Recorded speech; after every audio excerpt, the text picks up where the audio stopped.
Hello, my name's Eric Crump. I'm with the Homewood-Flossmoor Chronicle.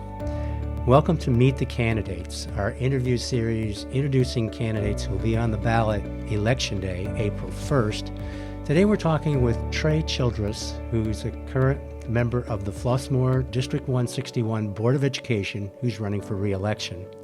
So Trey, welcome. Hey, thank you very much for having me. Great. Well, why don't we start off with just talking, if you could talk a little bit about your service on the board so far and why you want to stay there. Yeah, absolutely. First, it's been a great honor to be on the school board.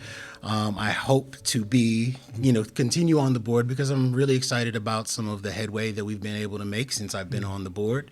Couple things of note, I think. One is that we're in a space now where we're actually monitoring student progress through standards-based learning, right? With an accountable grading system that goes along with it. And the implementation of that 4-point system, I think, allows for a greater level of conversation and accountability both between the student, the teacher, the teachers and their professional learning communities about how we can best support, the student. And we're hoping to have a greater level of understanding at the community level and the family level so that parents have actionable items to go along with it. So that's one of the biggest things that I'm really super excited about. I think another one is that I'm on the Learning and Instruction Committee, and we are kind of taking the spearhead at the board level of having some accountable metrics and 3 to 5 year goals that we hope to achieve that will, I think, align the districts from an instructional, operational, and financial standpoint so that the movements within the district feel aligned and not just kind of ad hoc or a flavor of the month kind of thing. Okay. And how do you expect that alignment to impact student learning and achievement? I mean, how will it get you along the progress that you're looking for? Yeah. So I think when you set a target and you're really clear about a target or targets, all of your movement then goes towards making sure that that target is hit. So, for example, it's no secret that we really want to improve our math scores on the IAR assessment. So fiscally, how does our dollars then follow that priority? Does that mean we need an extra program? Does that mean we need additional professional learning for teachers? Does that mean we need additional personnel, coaches, like tutors? What do we need in order to make that goal happen? And so there are implications for when you decide a goal, but I would contend that whatever decision we do make that we're in the process of doing right now, we just want to make sure that in all of the other areas, family and community engagement, finance is a big one, operations, facilities, all of those things are actually aligned with that goal and how do we support that goal regardless of the dimension that you are a part of the district. Yeah. Okay, great. So that gives you a cohesive vision that everybody's kind of working towards. You mentioned that even something like facilities could contribute to the aligned goals, right? Absolutely. And you're involved in a project, the district is, in renovating Heather Hill School right now, rearranging things and adding some space. Maybe that would be a good example to talk about how you think the design of that project helps further the district's achievement goals. Yeah, so we're very excited about the renovations that are going to be taking place. I think a number of community members as well as the team at 161 have put a lot of time into making sure that our older spaces get caught up into the learning that should be taking place today. and how are the spaces contributing to our goals. And so we have a lot of older buildings, and this is just one of the projects that's going to be coming down the pipeline around bringing our building up to our standards of excellence that we're aspiring to. And so our investment, particularly around the early childhood, is a big piece. Is does that room have everything it needs, and it's not piecemeal, or that this thing is over here, that they're all in the same space to seamlessly go about the teaching and learning day. And so that's just one of the projects that I'm really super excited about. Okay. And you mentioned early childhood, and I know that's been a focus of discussion on the board in recent years. What's next for that? Is that something that will require new facilities or additional changes to other facilities to make it a stronger program? Yeah. So currently we have a half-day pre-K program that is for a targeted group, and I think the board and myself are really thinking about how do we actually extend that thinking into a full day pre-K program. What are the implications of it from a facilities perspective? Financially, potentially, how do we make that work?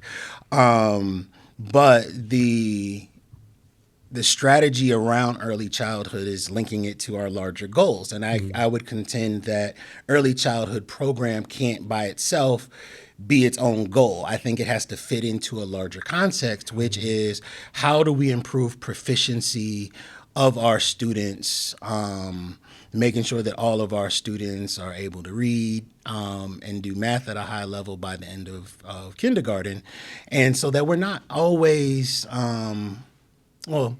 in spaces that require it, we're not necessarily always behind the eight ball, so to speak, or playing to catch up. What if we were never having to play catch up and we're just hitting the ball running or hitting the ground running all of the time, and we're accelerating learning and then being able to remediate skills, but we're not always trying to catch students up from being a grade level or two grade levels or multiple grade levels from behind.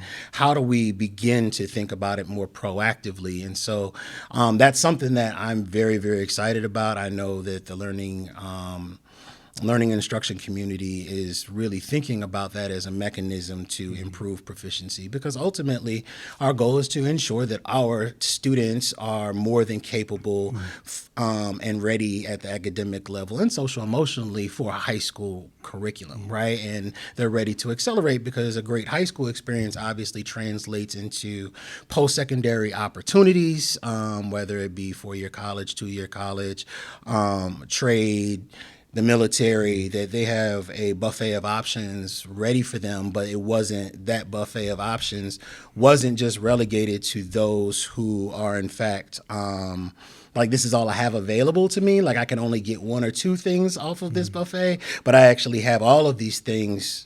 Everything is on the table for me. And now I'm just making the best choice for myself and for my family and my future aspirations. And so trying to make sure that students don't ever get off track is one of the reasons why I think the early childhood program needs to be thought about and expanded if we can fiscally make it happen. Get them off on the right foot there, right? Yeah. And you mentioned something that's been a big issue in recent years, especially since the pandemic, which is social and emotional learning, and that impacts the achievement that you're trying to enable students to reach. I guess a particular, very specific policy change recently was to control cell phone use and availability during the day. But I wondered if you could talk maybe about that and whether you think that's working well, and generally about the district's approach to social and emotional health, and whether there are more things the district needs to explore in terms of providing that kind of assistance to students. Yeah, so I think the data suggests that having cell phones be less of a priority during the school day actually is A, provided more space for learning, and B, less opportunity for conflict. And so I think anyone who's been in middle school, conflict, it kind of comes along with it, right? Your students are still figuring out their identities, and there's a whole lot more opportunity for friction.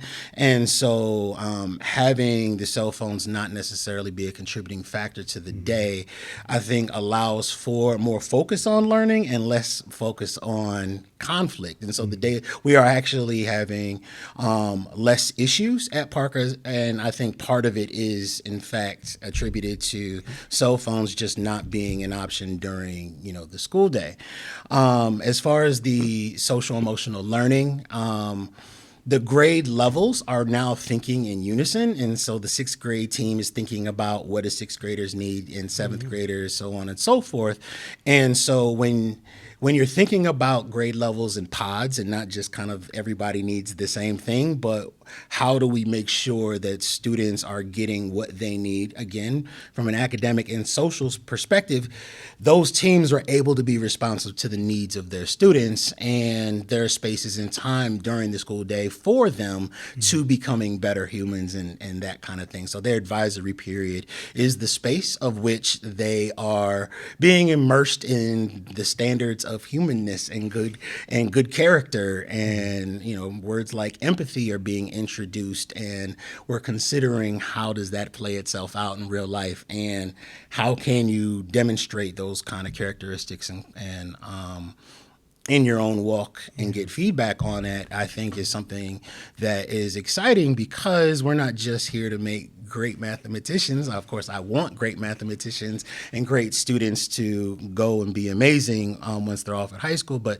who they are and their hearts and minds, I think, is something that is very, very important in this identity formation in the middle school years that I think is occurring as well. Yeah, so it sounds like that's still a pretty high priority for the district.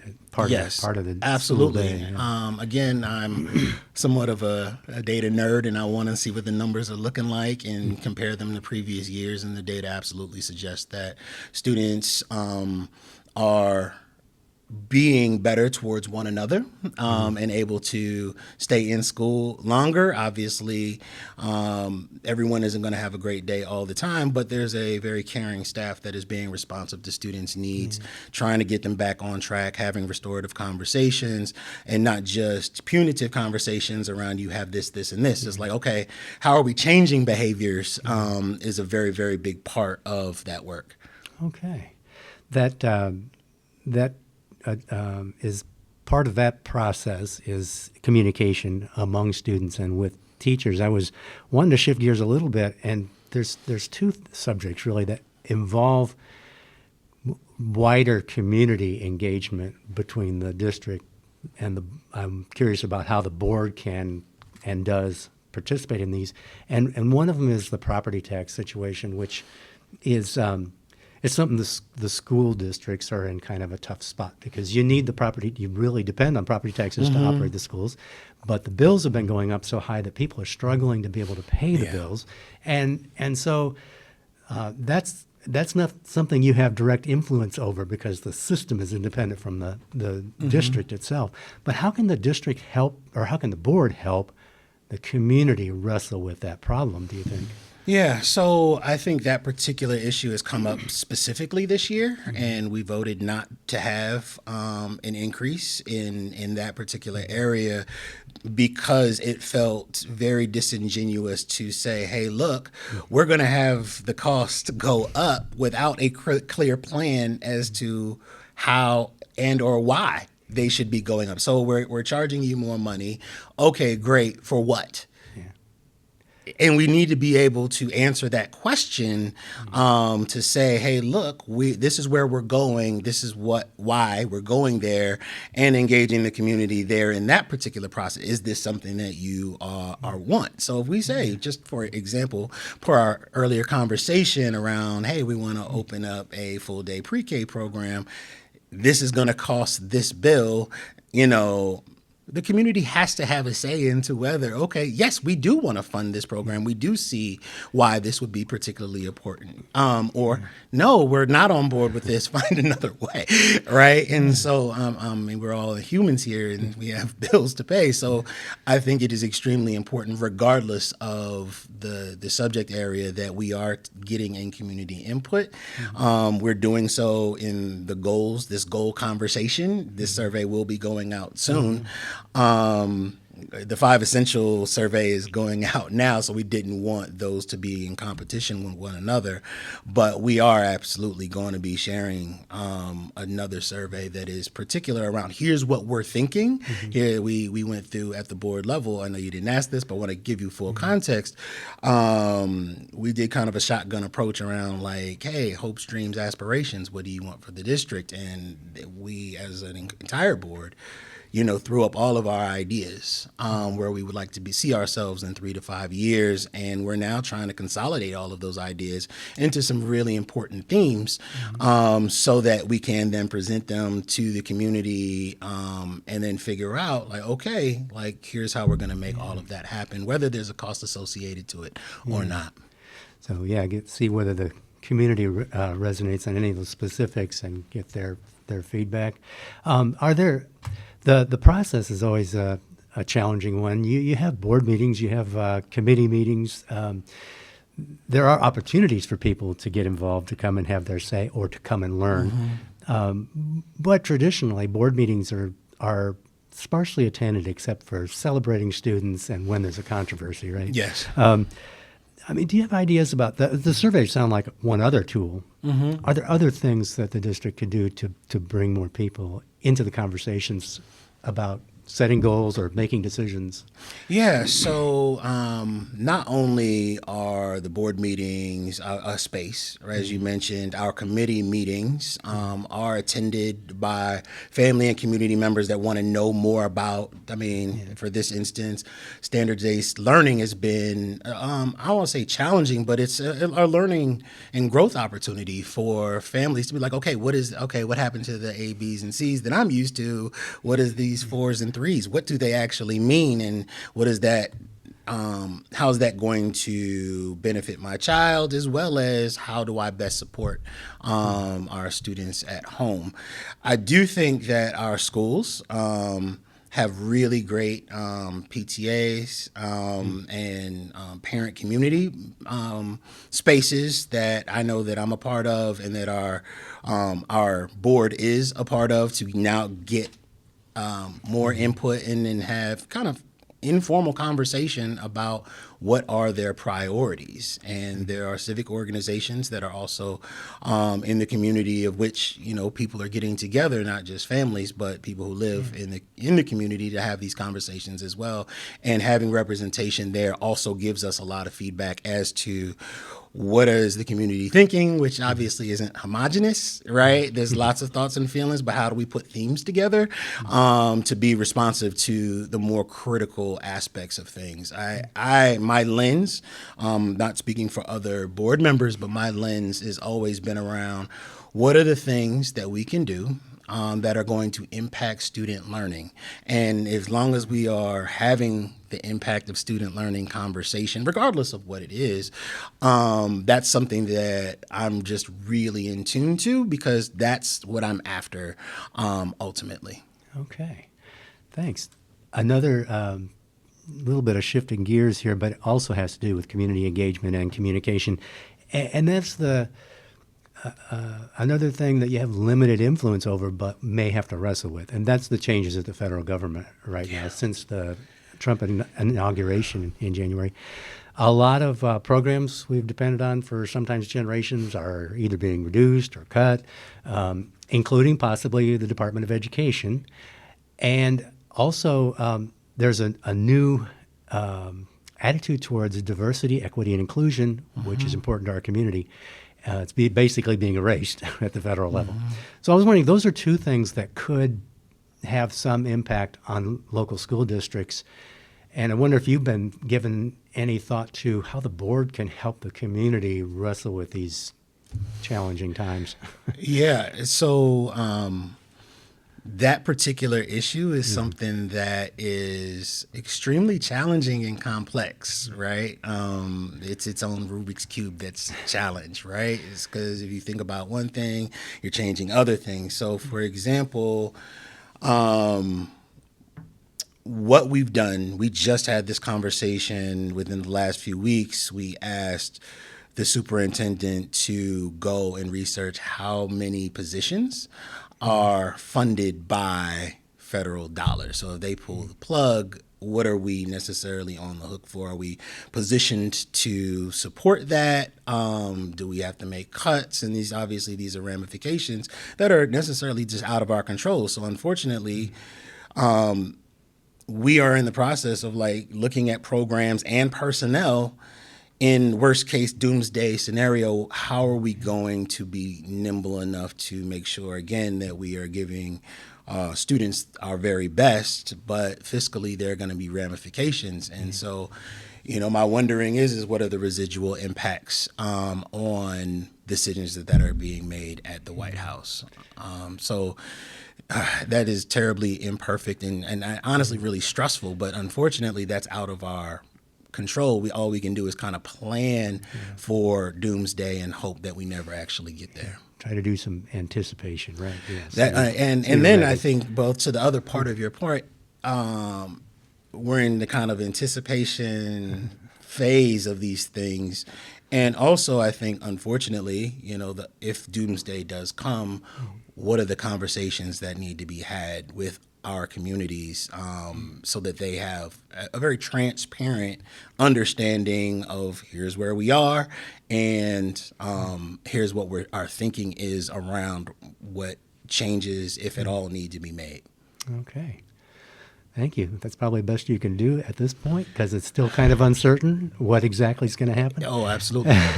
One thing I wanted to do, too, is we've talked about some important issues, things that boards have to wrestle with and are wrestling with. But there may be things that we haven't covered that you think it's really important for the community to know about you and about what you bring to the board and about what the board should be focusing on in future years. So are there things we didn't cover that you want to talk about? Yeah, so I guess my background is I am an educator by trade, and so I've been, I guess, in the education field since 1999. I have my doctorate in education leadership, and I run a school improvement consulting firm. So I think by day, I think about teaching and learning in spaces and how to improve student learning in other spaces. And then I guess at night, I get to think about it for our own district, which is a lot of fun, to be honest with you, because I feel like we have the talent in the district. It's kind of like, how do we put it all together, press the right buttons to really get us into a space where we really want to be, and we feel like we are where we should be given our property tax base. Like, I expect us to be in all of our schools competing to be at the top 10% of schools.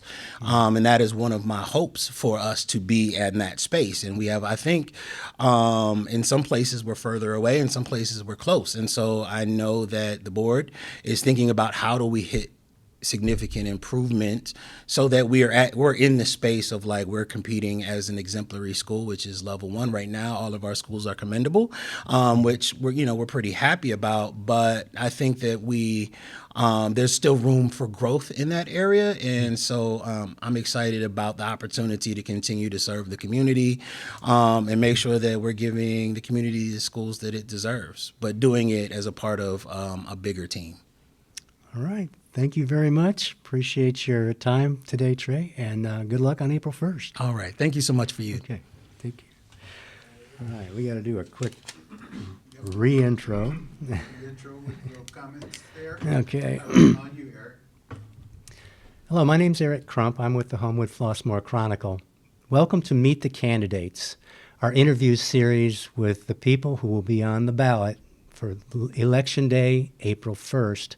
Today we're talking with Trey Childress, who's running for re-election for the Flossmoor District 161 Board of Education.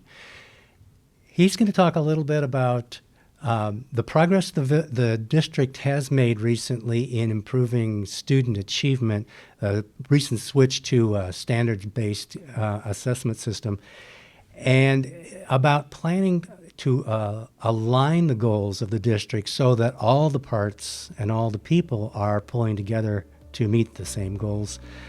He talked a little bit too about how the district is preparing to deal with some difficult times in terms of changes coming down from the federal government, and also always helping the community wrestle with the perennial problem of high property taxes. Thank you for being with us.